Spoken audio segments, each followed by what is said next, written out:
Well, I think it's a very significant finding that not only millennials, who are traditionally more optimistic as a younger demographic, their lives are ahead of them, and see the potential for what they can be, but Latinos specifically are more optimistic than even their age cohorts. That tells us that perhaps California's greatest resource will be not just its young people, not just its people power, but Latinos specifically. And this Latino demographic is something that we need to, one, engage and embrace, whether it's on business issues, government issues, the private and public sectors. There's truly a unique opportunity to redefine ourselves again as a state in the coming decades.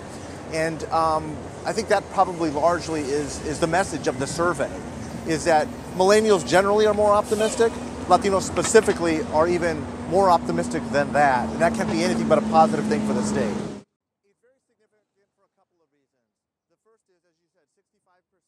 It's a great question, and it's different for a couple of reasons. Where the immigrant experience really defined Latino politics and California politics through the 80s and 90s, we're no longer dealing with a Latino electorate or a Latino population from an immigrant-exclusive lens. In fact, a majority, we can basically say, are no longer immigrants. That defines their attitudes, their perspectives, our Latino community's direction. Being from California, of California, and by California is a very different public policy perspective.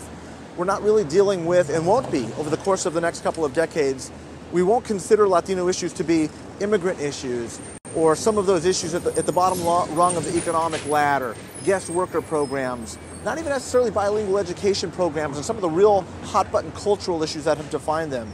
Rather, what we will begin to see over the course of this next decade and beyond is the emergence of Latino values, Latino culture into the overall middle class in California, the overall mainstream.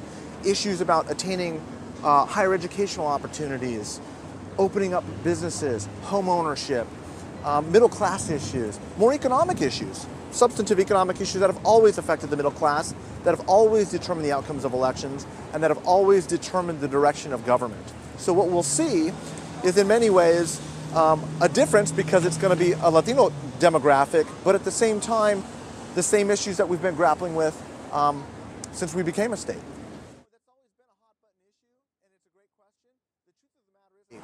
The Latino demographic is assimilating, whether it's through traditional means like language, even interracial marriage rates exceed 50%. The fact that 65% of Latinos are native born, of millennials that are native born, will dramatically redefine what the word assimilative means. While we will become a part of the overall California experience, in many ways it will not be just definitive for that reason, but it will also change what California is. It will change what America is. But all indications are that it's going to add to what we are and not detract from it. That's really significant because it's a convergence of two different demographics. That decline to state sentiment is happening not just with Latino millennials, and I'll talk about that in just a second, but it's happening with the overall electorate.